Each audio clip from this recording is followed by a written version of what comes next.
बच्चों, अब आप लोग कक्षा 10 से कक्षा 11 में आ गए हैं और आपको मैंने पहले पाठ का प्रश्न पत्र का प्रारूप और पाठ्यक्रम और उसके बाद हिंदी साहित्य का इतिहास, जिसमें कि गद्य और पद्य दोनों साहित्य का इतिहास बताया। उसके बाद काव्य सौंदर्य के तत्व, रस, अलंकार और छंद के बारे में बताया।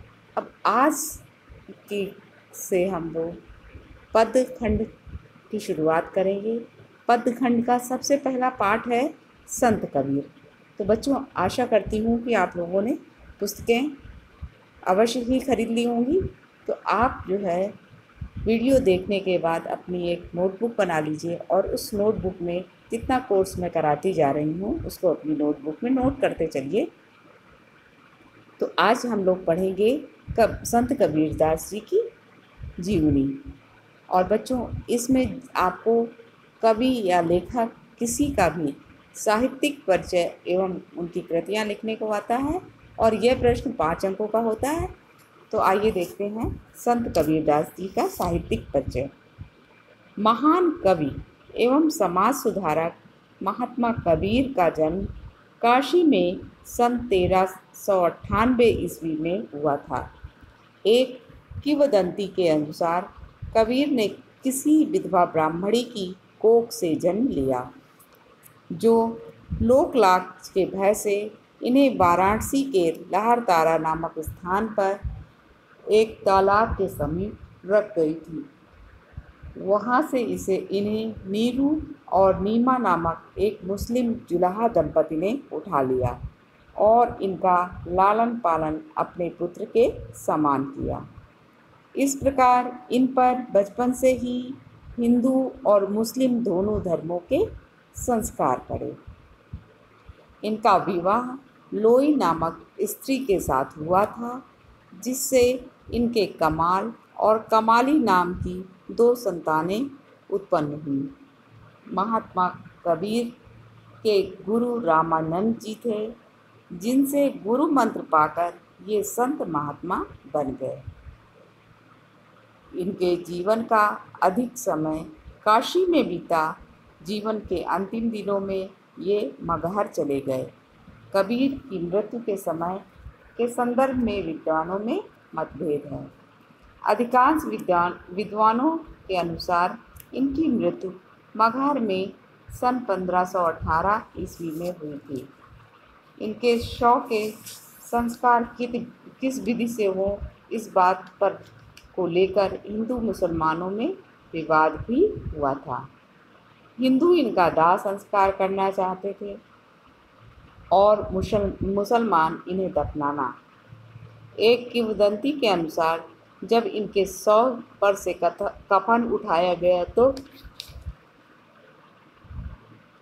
शव के स्थान पर पुष्प राशि दिखाई दी, जिसे दोनों धर्मों के अनुयायियों ने आधा आधा बांट लिया और दोनों संप्रदायों में उत्पन्न विवाद समाप्त हो गया।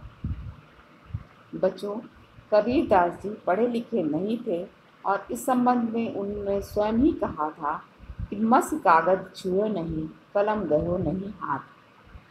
बच्चों, इस प्रकार से उनकी रचनाएं कबीर द्वारा लिपिबद्ध नहीं की गई, बल्कि इनके शिष्य द्वारा की गई थी। संत कवियों में कबीर सबसे अधिक प्रतिभाशाली कवि थे। इन्होंने कविता लिखने की प्रतिज्ञा करके कभी कुछ नहीं लिखा, अपितु अपने मन में की अनुभूतियों को स्वाभाविक रूप से अपने दोहों में व्यक्त किया। इन्हें अलंकारों एवं पिंगल शास्त्र, काव्य के छंद से संबंधित नियमों का शास्त्र होता है पिंगल शास्त्र, बच्चों, ज्ञान नहीं था। तब भी इनकी काव्यानुभूति इतनी प्रबल थी कि वह पढ़ने तथा सुनने वाले के हृदय को रोमांचित कर देती है। कबीर की भावना की प्रबल अनुभूति से युक्त उत्कृष्ट रहस्यवादी, समाज सुधारक, पाखंड के आलोचक, मानवतावादी, समानतावादी कवि थे। इनके काव्य में 2 प्रवृत्तियाँ मिलती हैं। एक में गुरु एवं प्रभु शक्ति, विश्वास, धैर्य, दया, विचार, क्षमा, संतोष आदि विषयों पर रचनात्मक अभिव्यक्ति तथा दूसरी में धर्म, पाखंड, सामाजिक कुरीतियों आदि के विरुद्ध आलोचनात्मक अभिव्यक्ति देखने को मिलती है। इन दोनों प्रकार के काव्यों में कबीर की अद्भुत प्रतिभा का परिचय मिलता है। बच्चों, कबीर की रचनाओं में एकमात्र रचना बीजक है, जिसे कि कबीर ग्रंथावली और कबीर वचनावली के नाम से जाना जाता है। और ये सब बीजक जो है कबीर इन रचनाओं में संकलित है। कबीर की वाणियों का संग्रह बीजक नाम से प्रसिद्ध है और इसके 3 भाग हैं। साखी में कबीर की शिक्षा और इनके सिद्धांतों का निरूपण अधिकांशतः किया गया है। इसमें दोहा छंद का प्रयोग हुआ है। सबद, इसमें कबीर के गेय पद संकलित हैं। गेय पद होने के कारण इनमें संगीतात्मकता पूर्ण रूप से विद्यमान है। इन पदों में कबीर के अलौकिक प्रेम और उनकी साधना पद्धति की अभिव्यक्ति हुई है। अब अगली है रमैनी। इसमें कबीर के रहस्यवादी और दार्शनिक विचार व्यक्त किए गए हैं और इनकी रचना चौपाई छंद में हुई है। बच्चों, कबीर निर्गुण एवं निराकार परमात्मा के उपासक थे। यद्यपि परमात्मा के लिए इन्होंने राम शब्द का प्रयोग किया है, लेकिन इनके राम दशरथ पुत्र न होकर के निरंकार ब्रह्मा हैं। कबीर ज्ञान मार्गी शाखा के कवि थे। इनके अनुसार ज्ञान और योग की साधना से ही उस परम ब्रह्मा का साक्षात्कार संभव है। अतः इन्होंने बाह्य आडंबरों का विरोध करते हुए मन से परमात्मा का ध्यान करने का उपदेश दिया। ज्ञान और नाम स्मरण की को प्रधानता देते हुए कबीर ने प्रभु प्रेम की महत्ता प्रतिपादित की। परमात्मा की भक्ति में प्रेम सर्वाधिक महत्वपूर्ण है। कबीर ने प्रभु भक्ति का संदेश देने के साथ साथ नीतिगत तत्वों का भी उद्घाटन किया। इन्होंने सत्य एवं अहिंसा को जीवन का आधार तत्व माना है। कबीर महान समाज सुधारक थे। इनके समकालीन समाज में अनेक प्रकार के अंधविश्वास, आडंबर, कुरीतियाँ एवं विविध धर्मों का बोलबाला था। कबीर ने इन सब का विरोध करते हुए समाज को एक नवीन दिशा देने का प्रयास किया। इन्होंने जाति पाति के भेदभाव को दूर करते हुए शोषित जनों के उद्धार के लिए अपना स्वर मुखर किया।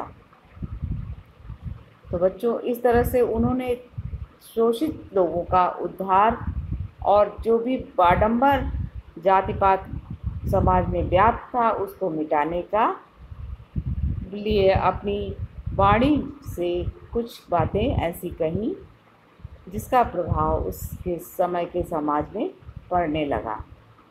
कबीर ने हिंदू मुस्लिम एकता पर भी बल दिया। कबीर का रहस्यवाद साधनात्मक एवं काव्यात्मक दोनों कोटियों का है। कबीर काव्य की सबसे बड़ी विशेषता समन्वय साधना है। कबीर ने हिंदू मुस्लिम एकता पर बल दिया। कबीर ने शंकर के अद्वैतवाद, इस्लाम के ईश्वरवाद, बौद्धों के अहिंसावाद और वैष्णव के अवतारवाद और सूफियों के प्रेम भाव में समन्वय स्थापित किया। कबीर दास जी गुरु की महिमा को सर्वोपरि बताते थे और संदेश दिया कि सद्गुरु के महान उपदेश से ही भक्त को परमात्मा के द्वार तक पहुंचाया जा सकता है। बच्चों, कबीर पढ़े लिखे नहीं थे। इन्होंने तो संतों के सत्संग से ही सब कुछ सीखा था, इसलिए इनकी भाषा साहित्यिक नहीं हो सकी। इन्होंने व्यवहार में प्रयुक्त होने वाली सीधी सादी भाषा में ही अपने उपदेश दिए।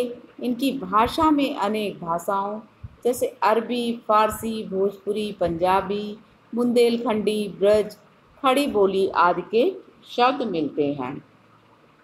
इसी कारण इनकी भाषा को पंचमेल खिचड़ी या सदुक्कड़ी भाषा कहा जाता है। भाषा पर कबीर का पूरा अधिकार था।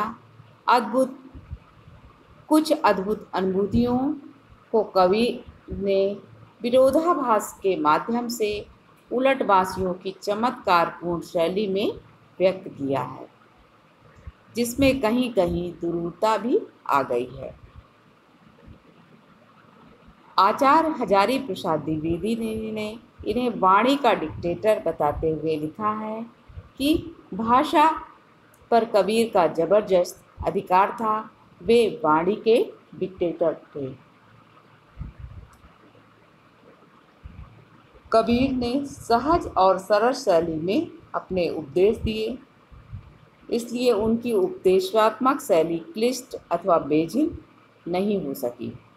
उसमें स्वाभाविकता एवं प्रवाह देखने को मिलता है। व्यंग्यात्मकता एवं भावात्मकता इनकी शैली की प्रमुख विशेषताएं हैं। कबीर ने अलंकारों का स्वाभाविक प्रयोग किया है। इन्होंने अलंकारों को कहीं भी थोपा नहीं है। कबीर के काव्य में रूपक, उपमा, अनुप्रास, दृष्टांत, अतिशयोक्ति आदि अलंकारों के प्रयोग अधिक हुए हैं।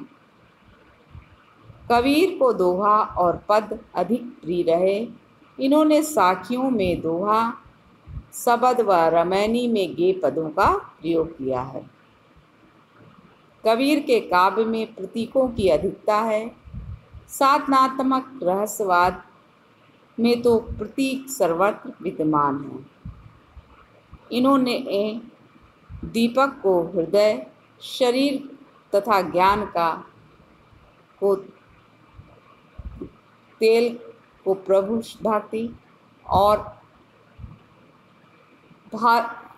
बत्ती को साधुओं अथवा ज्ञानियों के द्वारा की गई अटूट वार्ता बताया है। इस प्रकार से बच्चों, कबीर महान विचारक, श्रेष्ठ समाज सुधारक, परम योगी और ब्रह्मा के सच्चे साधक थे। इनकी स्पष्टवादिता, कठोरता, अखड़ता यद्यपि कभी कभी नीरसता की सीमा तक पहुंच जाती है, परंतु इनके उपदेश आज भी सन्मार्ग की ओर प्रेरित करने वाले हैं। इनके द्वारा प्रवाहित की गई ज्ञान गंगा आज भी सबको पावन करने वाली है। कबीर में एक सफल कवि के लक्षण विद्यमान थे और वे हिंदी साहित्य की श्रेष्ठतम विभूति थे। तो इस तरह से बच्चों, कबीर को निर्गुण भक्ति धारा का पथ प्रदर्शक और ज्ञानोपदेशक माना जा सकता है। बच्चों, इनकी साहित्यिक परिचय और रचनाएं अपनी अभ्यास पुस्तिका में लिख लीजिएगा और उसको याद भी करिएगा।